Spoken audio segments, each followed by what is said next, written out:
Hey everybody, it's Kai Ryssdal. Welcome back to Make Me Smart, where we make today make sense. It is Friday today, September the 1st. And I'm Kimberly Adams, and I just want to know when you became a dog person. I became a dog person when we got our first dog as a family.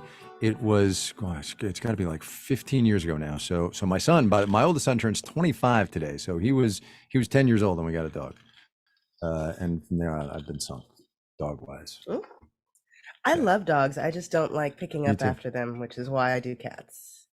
Yes. Oh, that's fair. That's fair. I get that. I am the designated picker-upper in my family. Yes, I have 4 children, and I'm the one who picks up the dog poop on walks and on the backyard. I don't know where I went wrong.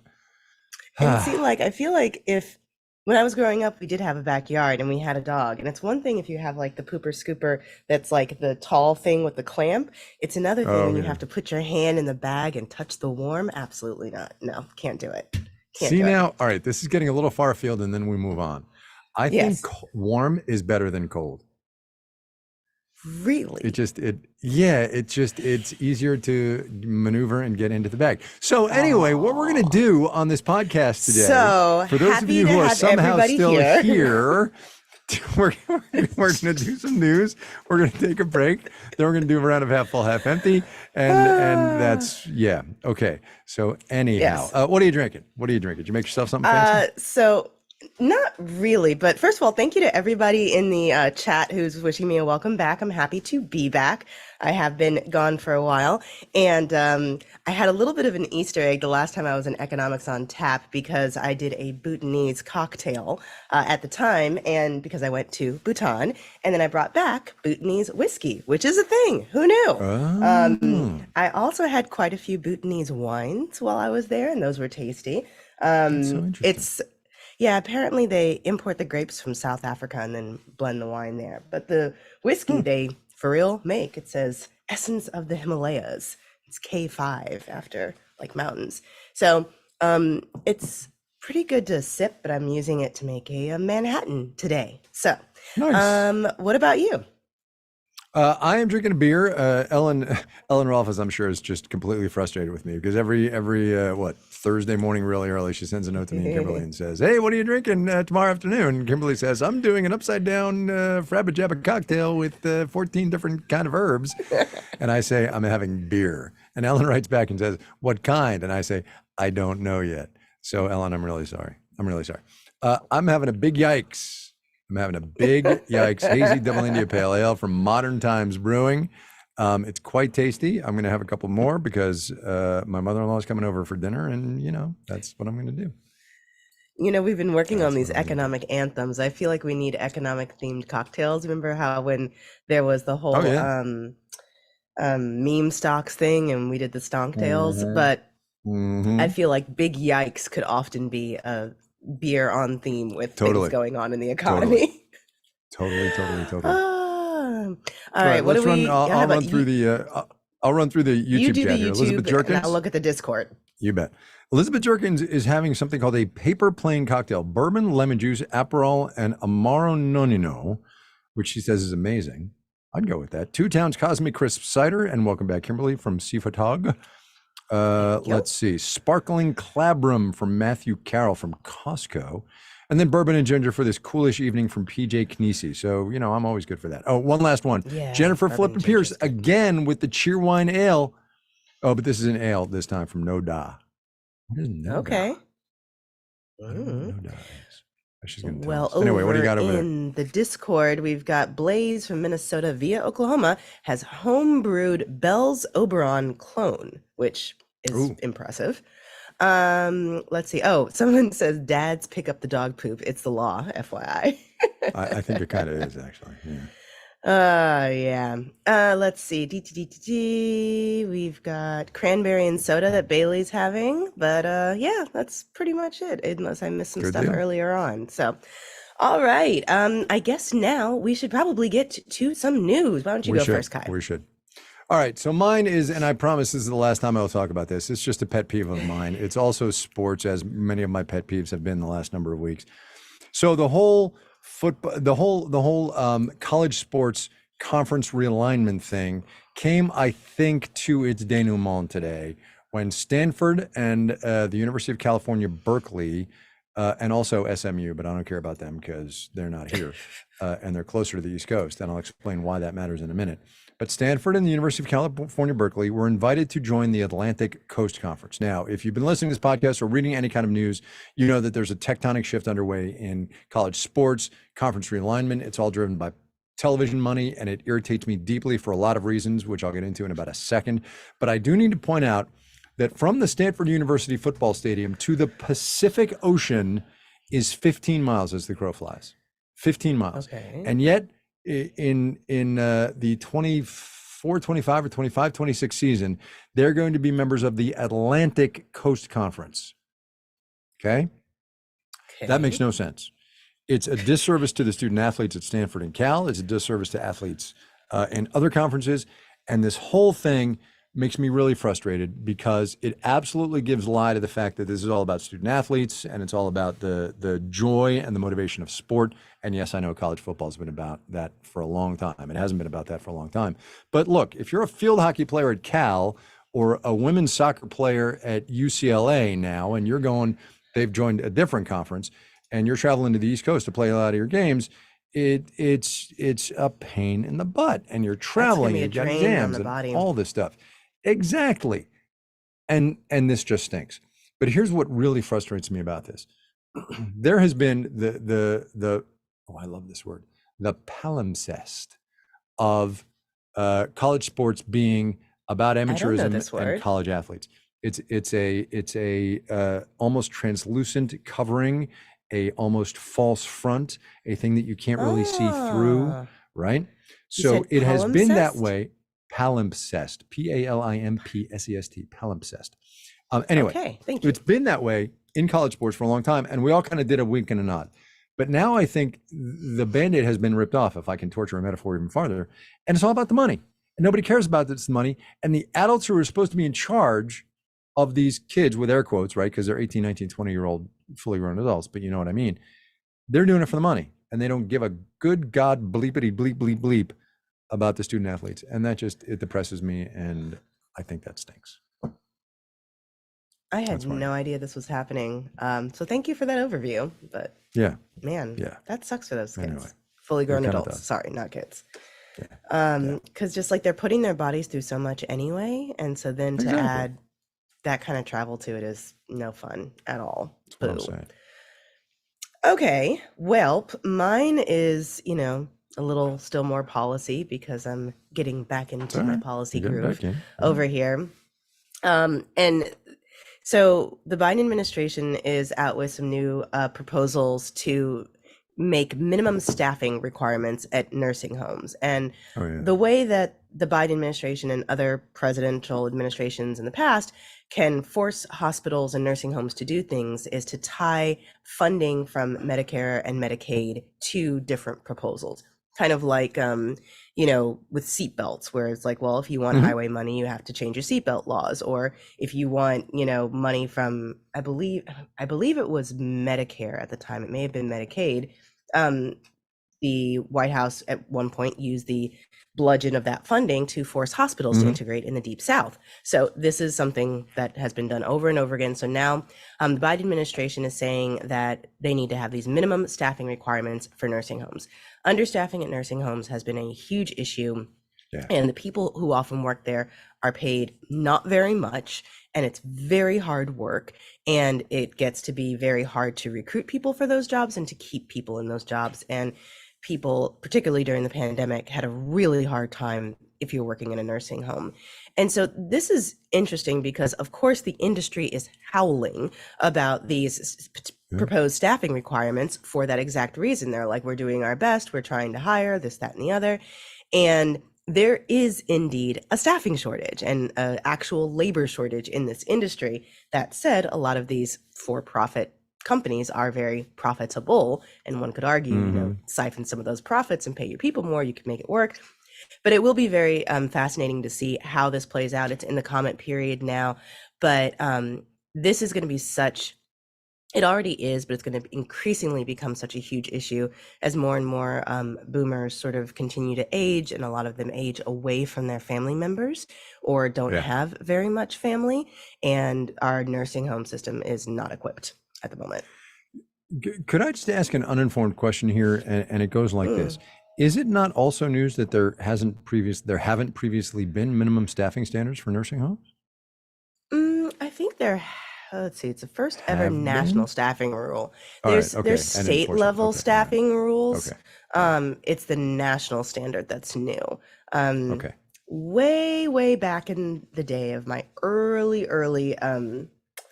career in journalism, when I was in college, I did this undergraduate research program called the McNair Scholars, and one of my research projects was about absentee voting in nursing homes, believe it or not. Oh, wow. Yeah. And No, how, totally interesting, right? Think about that for a minute. right, because you have lots of people, registered voters, Totally. living in nursing homes and Totally. getting their ballots, and it's a very sort of dodgy situation about who is actually filling out those ballots and sending them back. And I'm not conspiracy theorying at all, but it was a very interesting topic to look into. And that was back in, like, what was it, 2002 or something like that. So Fascinating. anyway, so yeah, nursing homes, interesting topic. All right. That's it. That's what I got for news. You? Yeah. We good? No, I'm done. All right. We're gonna take a quick break, and when we come back, Drew. Yes, I'm stepping on you. I apologize. I know it says That's Kimberly okay. right there in the rundown. That's all right. Anyway, Drew's here. He's gonna take charge and save Kimberly and me from ourselves. Well, wait before we come back for a moment, because I need to blow my nose. Give me a second. That's what the mid-show break is for. That's why you run the ads right here. Go. I know, right? Oh my God. All right. Sorry about that, y'all. We should run a totally unplugged episode once and just let people hear what actually happens. I'm just saying. Oh, right. Now, and now by you can people's, bring I us do back. not mean listeners, but I mean the higher ups, as it were. Okay. Half full, half empty is the game. Thank goodness gracious, Drew Jostad is here. Drew, go. Are you half full or half empty on the return of the business lunch? Oh, so this was an interview I did with a Wall Street Journal reporter this week, in which slowly but surely business lunches are coming back as office occupancy rates rise, but it's still a little awkward, as it always has been. There's a whole, 3 or 4 years worth of people, well, 2 or 3 years worth of people who don't know what business lunches are like because they entered the workforce in the middle of it. And it's not just lunches, of course, it's cocktail hours and happy hours and business dinners. I'm half full because I'm so over the whole empty offices and we can never see each other again. That's my thing. I'm really torn on this one, actually. How come? Because, like, there's so many nuances to a business lunch that can make things harder and also make things operate differently. So there's the etiquette, there's the power imbalances, there's who's paying, there's the what your company will pay for versus what it won't, and is that really the best use of company resources? Or, here in Washington, the way a lot of people get around sort of rules about what you can and cannot give to people is by whining and dining them. And there's a lot of money and experiences that end up changing hands simply through the conduit of the business lunch. That said, it can help ease things and make business work. And it is really important for the economy of downtowns. So I'm going to say half full, despite some reservations. I never imagined I would have that many deep thoughts about it, but I do. That was a lot, but okay. Yes. Yes. What Kimberly said. All right, what's next? Okay, with the Beyonce and Taylor Swift tours, people are shopping around for the perfect outfit to wear to the show. Are you half full or half empty on concert glam attire? Oh, honestly, I'm all the way full. I think people ought to do whatever makes them feel good in those moments. I mean, life is too short. Go to town. I'm not a dress up person. I'm actually not a go to a concert guy, but that's a whole different thing. I'm half full. Totally. Go for it. Whatever works for you. Yeah, I'm half full also. When I was doing some interviews yesterday for the story I was working on about, the fact that the PCE numbers showed increased spending on toys and games and recreational activities. One of the economists I talked to was like, yeah, a lot of this is the Beyonce and Taylor Swift's concerts. Yeah. Yeah. Totally. And Totally.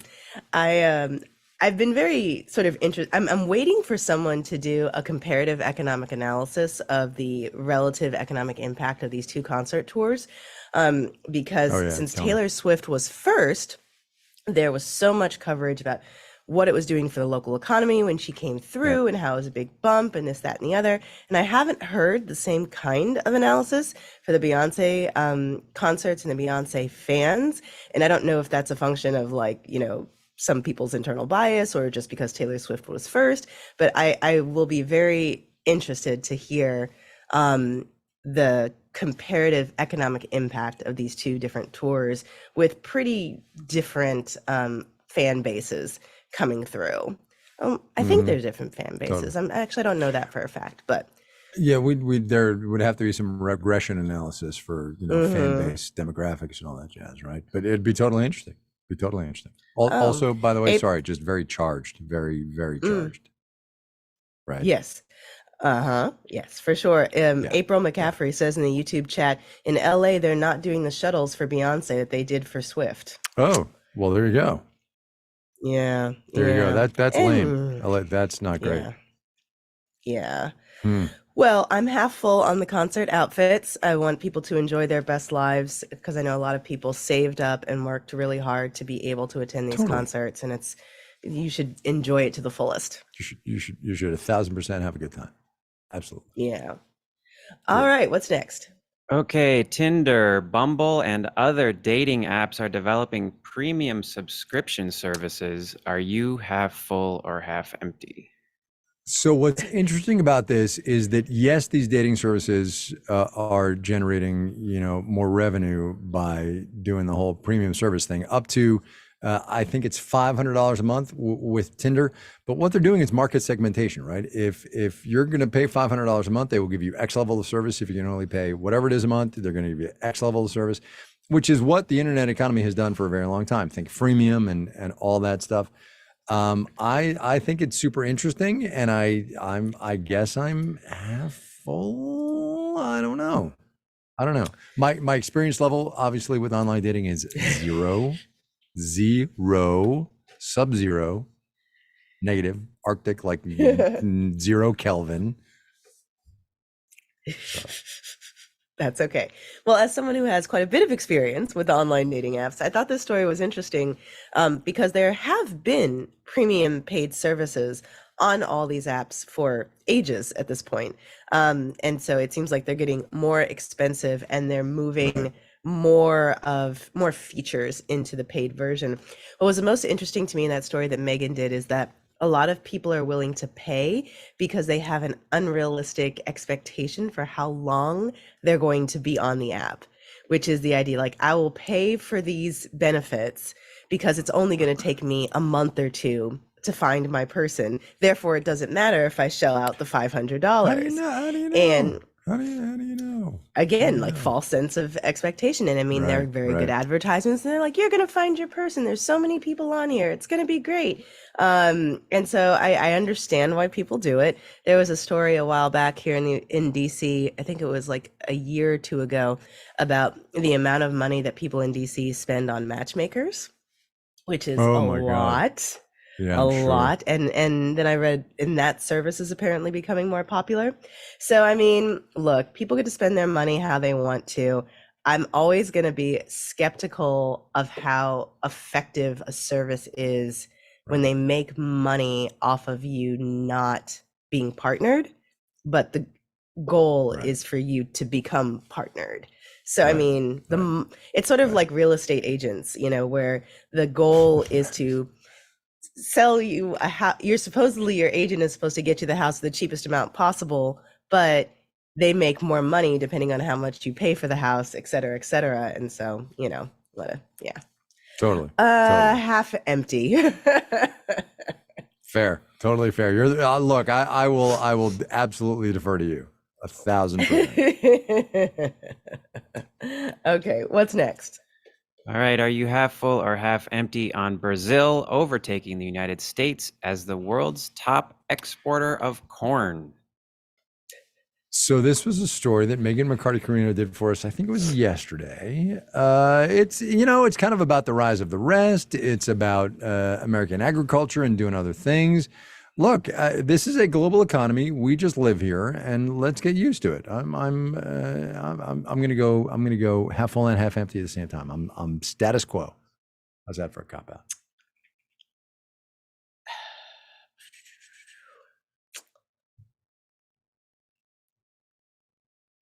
Yeah. Half full, because I think that it's a good idea for the global economy to be diversified and not have so many eggs in one basket, or corn kernels in one basket, as it were.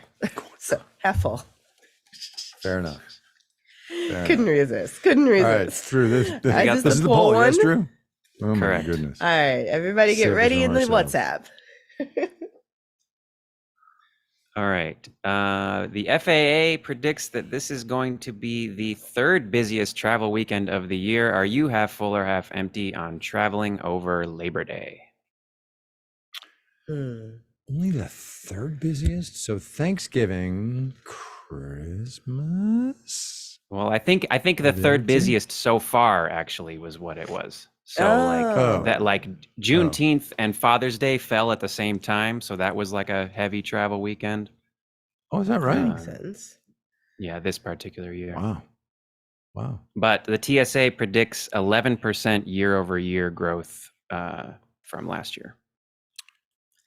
Sorry. So restate the question. What is the proposition? The proposition is half full or half empty on traveling over Labor Day. Huh. I did not have Labor Day in my bingo card of travel intensive holidays. So I honestly do not know what to make of this. While we're waiting to give our responses, people in the chat want to know what's in your Costco boxes. So look, so here's the deal. boxes I'm behind in. All right. So yeah. So sorry. I'm gonna pull up the. Okay. Sorry. Go on to full screen here. Hold on. I'm gonna select myself. Oh, whatever. Screw it. I'm in a shed attached to my garage, and not too long ago, I discovered a leak in the Oh roof. no! Yes. And as you know, we've been having a lot of rain here in LA, most particularly in the last 10 days with that tropical storm. So I discovered a leak in the roof of the shed, which is the roof of the shed. Here's the sound booth that I don't use anymore.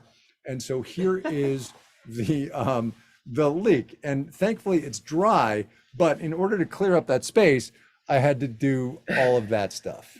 And so, so those are all dining room chairs from my apartment in Ottawa, 30 years ago. And there's the heater when it's cold. I mean, there's all kinds of stuff going on.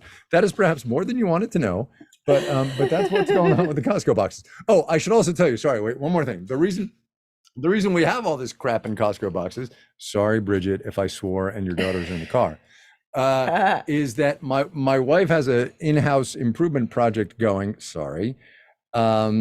where she is replacing all the cabinets in the family room. And of course, the cabinets in any family room contain all of the stuff, all the old flower vases and all the old medicines and all the old placemats. And that is all now in these boxes behind me. So that's what's going on there. More perhaps than you needed to know, but I think we've killed enough time. That's all I'm saying. Well, I should probably use this moment to explain that the reason there's no Jasper action today is because I do not have a bed at the moment. I'm getting a new bed, and my old one has been taken out, and I have the pieces of the new bed behind me, and so I'm waiting to get that assembled. And so that is why there are stacks of pillows and no actual bed behind me. So oh my God. There we go. All right. That has been enough time. So, that has been enough time. What was the question again? Courtney, I forgot. Yeah. Drew, save us from ourselves again. Traveling for Labor Day. You personally right. traveling for Labor Day, how Half would you feel empty. if you were going to travel? I avoid heavy travel days whenever I can. So half empty for me. So, that's so funny. I'm agnostic. I don't have a decision on this one because Labor Day is not a holiday that I would worry about. I worry about Thanksgiving and Christmas and not Labor Day. So I refuse to vote. How about that? But here's what it looks like in the poll, by the way. 100. I know. I'm standing up for myself, Kimberly. God, I love it. That's the hill you're dying on. That is the hill I'm dying on. 163 votes out of 298 people listening. Half empty on traveling on Labor Day. 80%, 80%, half full, 19%. Wow. Well, there you go. So there you go. We have found our tribe. We totally. Yes, My yes, goodness, yes. fascinating. Oh, this is a good point. What? Megan O'Hare says if you live in a tourist area, it can be bad. That makes a lot of sense. Well, that's I fair. live in a That's totally very tourist town, so that's like that's a reason. definition. Yeah. Yes. Totally. All right. All right. So, oh my goodness. Well, so we're done now. Finally, I know it's been 25 minutes. We're out Monday for Labor Day. We're taking the day off. Here's the thing though, and I can't quite believe this. Next Friday is going to be our 1000th episode, which is a lot of episodes. Be here. We're going to do something. I don't know what it is, but hopefully Marissa and Bridget and Courtney have a clue because I don't. That's all I'm saying. It's going to be special, and we may entertain some requests for episode 1000. So in the meantime, what we want to know is what are some of your favorite episodes, guests, moments from the last 1,000 shows? Leave us a voicemail at 508-UB-SMART or email us at makemesmart@marketplace.org. We can't wait to hear from you, and feel free to reach as far back in your memory as your little heart desires. Yeah, for reals, honestly, because y'all probably have better ideas. What a journey. What a journey. Make Me Smart is produced by Courtney Bergseeker, who right now is questioning her life choices. Today's episode was engineered by Charlton Thorpe. Our intern is Neela Farshabandi. Drew Jostat wrote the theme music for our game, Half Full and Half Empty. The team behind Half Full, Half Empty is Emily McCune and Antoinette Brock. Marissa Cabrera is our senior producer. Bridget Bodner is the director of podcast. And Francesca Levy is the executive director of digital and on demand. It occurs to me it's actually half full or half empty. It's not half full and half empty, unless I decide to waffle and